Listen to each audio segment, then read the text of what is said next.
ovo morate vidjeti. Spektakularan kraj. Odličan!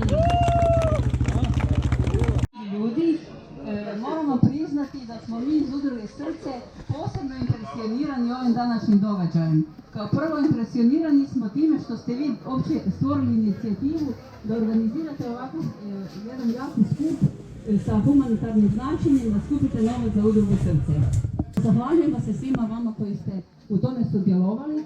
Posebno, evo, bi imala i čast i privilegiju se zahvaliti gospodinu Božu Papak, s kojim sam, evo, već mjesec i nešto surađivala i stvarno je ovo bila jedna prekrasna suradnja. Evo, sve što smo se dogovorili, sve smo u minutu odradili i evo, hvala vam na svemu. Dobar dan svima, evo, meni je čast da vas u ime svih nas članova udruge Srce mogu pozdraviti. Ovo je za nas nešto novo što smo vidjeli danas, zaista ovako gledajući ne bi se to svako osudio, zaista se divimo vašoj hrabrosti.